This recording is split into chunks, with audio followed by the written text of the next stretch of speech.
It's like 10:30 at night. I'm hungry. No room service. Michael gets hungry. So, all right, so we're calling all these different places. George and I are looking around. We find one pizza place open. One. 5 guys delivering one pizza. So I take the pizza, I pay them, and I put this pizza down, and I said, I got a bad feeling about this. I eat the pizza all by myself. Nobody else eats. I wake up about 2:30, throwing up left and right. I stayed in bed all day. Couldn't eat anything, couldn't hold nothing down. So it really wasn't a flu game. It was food poisoning. It was probably the toughest decision of my medical career because so many things could have happened at that point. There's nothing else that I could do. He looked a couple of times in the third and fourth quarter like he was going to pass out. Sure, yes! I thought about saying something, but I didn't. I was just sitting there hoping he didn't pass out. He was like half dead. He was bent over. A couple of doctors were holding him up. He was real weak. He had no balance. It didn't look good. He went somewhere and he found a switch. Welcome back to the channel, everyone. I'm your host, Dr. Nav. MJ's ability to overcome this game, dropping 38 points and leading his team to victory, is considered one of the most iconic moments in sports history. Michael Jordan's performance is a testament to his mindset, physical conditioning, as well as the immediate support that was provided by the team's medical staff. Today, we're going to be breaking down the sports science as well as the potential complications MJ could have suffered. What better time to drop this video than during the 2024 NBA Finals? Let's get into it. At 9 o'clock in the morning, we were going to practice, and somebody said one of the players was sick. And it turned out it was Michael. And I went to his room, and Michael didn't look very well.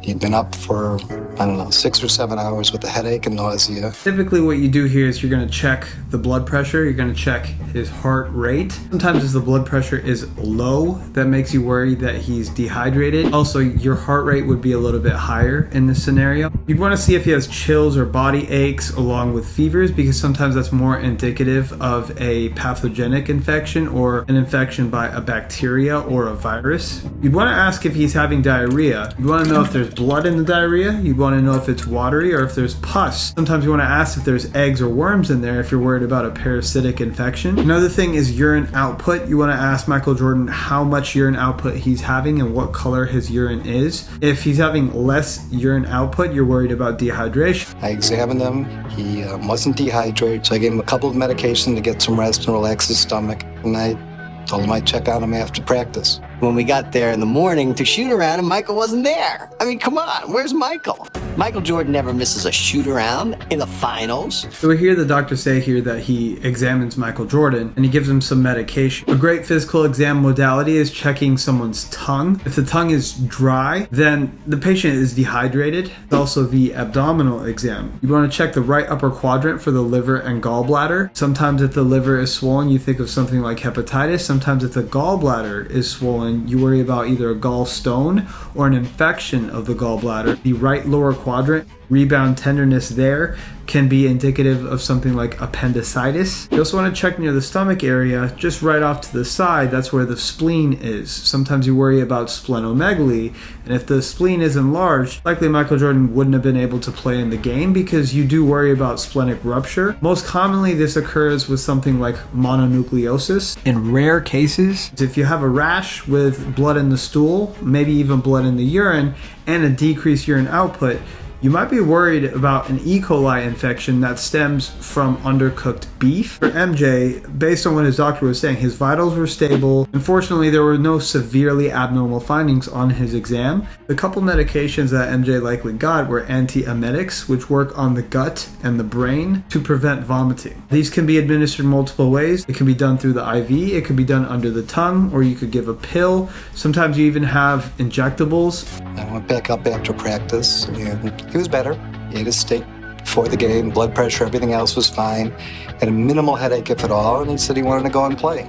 So we took the bus ride down from Park City, which was a very, very winding bus ride. The bus ride was probably 35 minutes from Park City to where we were playing the arena, and he had a towel around his head. When we got to the stadium there, he was feeling very, very dizzy. And literally, I thought that he struggled to get down the hallway to the training room where we're at. Coffee is very, very good for inner ear type things.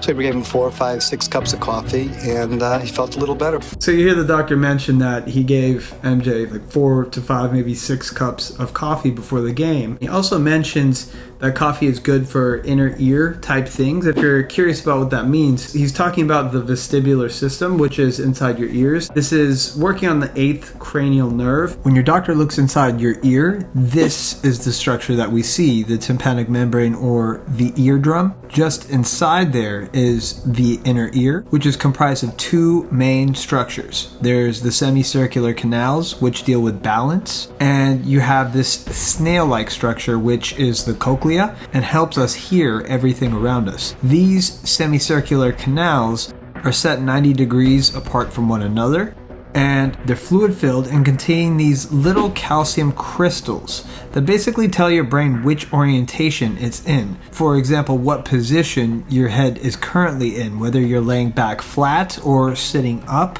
or somewhere in between. It's likely he's thinking of an additional differential like a vestibular migraine. In a vestibular migraine, some of these vessels can dilate and compress this structure, which can affect the inner ear and can lead to episodes of vertigo, dizziness, balance problems, nausea, vomiting, along with the typical migraine symptoms. Caffeine can be helpful in this context because it is a vasoconstrictor, and sometimes if you're having a migraine, you might have overdilation of those vessels. Additionally, it can enhance the efficacy of pain relief medications. You got to be careful here though, because there's plenty of things where caffeine can worsen inner ear type things. Even in something like motion sickness, caffeine is generally not recommended. Thanks, Marv. At 3:30 this morning, Michael Jordan woke up with flu-like symptoms. He had a stomach ache and a headache, and he couldn't go back to sleep. He threw up all night, and as reported earlier, he missed a shoot-around, but he was in bed all day and continued to throw up. I'm not sure what the NBA protocol for upper respiratory infections was in '97, but in today's day and age, if you suspect influenza in an athlete, you get a rapid flu test, and even if the athlete has mild symptoms, they're usually required to be fever-free and without major symptoms for 24 hours without the assistance of fever-reducing medications. Also, athletes are advised to rest and isolate immediately upon presenting with symptoms of influenza to prevent the spread of the virus. If MJ had the flu, he would likely have spread it to his teammates and the staff, and if he ended up playing with it, he could also have potentially spread it to other players. While it's possible some athletes may cover up their symptoms and fever with medications and opt not to get tested for the flu in an attempt to play, it's pretty unlikely in this scenario based on MJ's symptoms, and because there's no record of anyone else on the Bulls or Jazz experiencing any of these symptoms. Now, if I could put my finger on one specific thing that I think that this was, based on the timeline, because MJ had rapid onset vomiting within 2 to 3 hours after eating the pizza, as well as rapid resolution of his symptoms, it's likely he did have food poisoning, and he got it from a bug called Staph aureus. This is the bug that causes staph infections. When foods aren't stored properly or when they sit out at room temperature too long, bacteria can start to grow on them and produce toxins.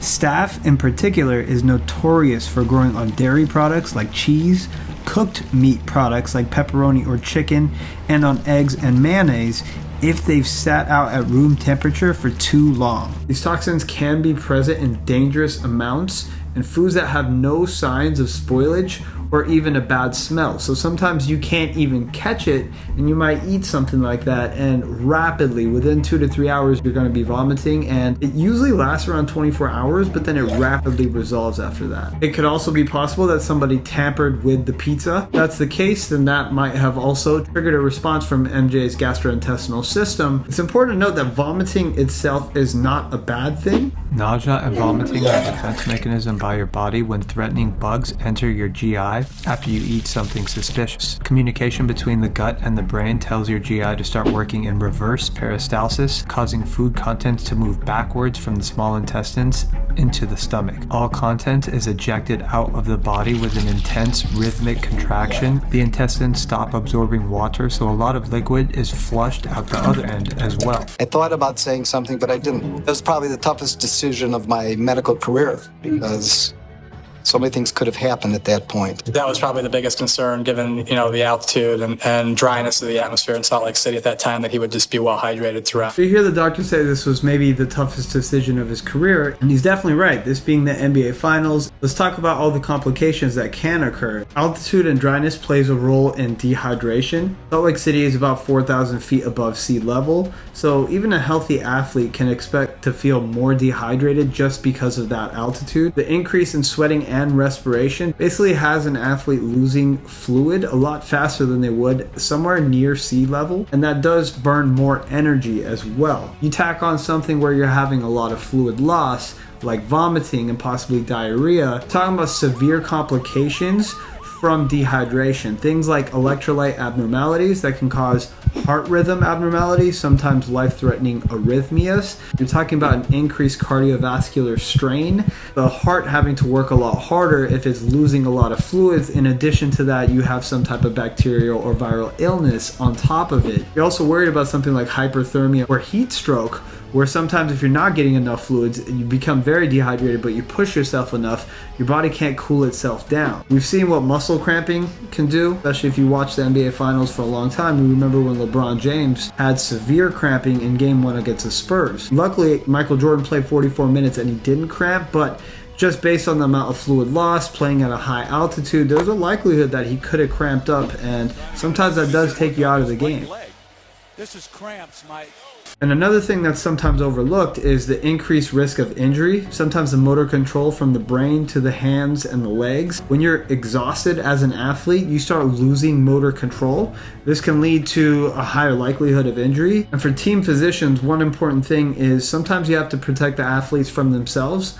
This is Michael Jordan. It's the NBA Finals. You know he's going to go out there and he's going to try and give it his all. That's a lot of pressure on a doctor to try and pull him away from that. And thank God we're talking about this game and the incredible feat that we saw, and we're not talking about this game like one of the worst complications in NBA basketball history, because there'd be a completely different narrative about it, and I know those thoughts were going through this doctor's head. He's like the Terminator. I mean, he went somewhere and he found a switch. What a play! And the Bulls actually have a chance to take the lead. At the end of that game, he started rising up and making shots and carrying that team. With the Bulls down by 8 points in the fourth quarter, Jordan erupted. Jordan, yes, the Jazz 77 and the Bulls 71. You couldn't believe how good this story was getting. Jordan fires for yes, and he's tied the game at 77. Jordan shooting. Yes. Chicago 79 and Utah 77. With 46 seconds to play, Jordan tied it at 85 with one free throw. And the game is tied at 85. Barb, the Bulls have been here year after year. The confidence, the poise, the determination, the discipline and organization down the stretch, all paying off right now with Jordan masterfully at the line. Jordan able to scoop up the loose ball. Michael reaches down with John Stockton right there. Quick hands. Michael somehow gathers the ball, goes outside behind the three-point line. 10 on the shot clock. Pippen back in corner set. Here's Jordan from yes! Michael Jordan from straight away. A courageous, classic performance by the proven Michael Jordan. Hitting that three-point shot is a very key moment. When a person who was totally drained at the level he was drained at was a psychological battle that I've never seen anybody overcome. Chicago Bulls have defeated the Utah Jazz. I was really tired. I was very weak. At halftime, I told Phil that use me in spurts. But, somehow I found the energy to stay strong. I wanted it really bad. After the game, he looked terrible. He looked like he was going to pass out. We lied him down in the locker room. Blood pressure was okay. He was so weak that he couldn't drink. We had to force feed him Gatorade, and it took about 30 or 45 minutes of giving him a lot of Gatorade, and then he was finally able to stand up and felt okay. Check out our breakdown on Michael Jordan's broken foot. You can click right here for that. And as always, stay happy and healthy.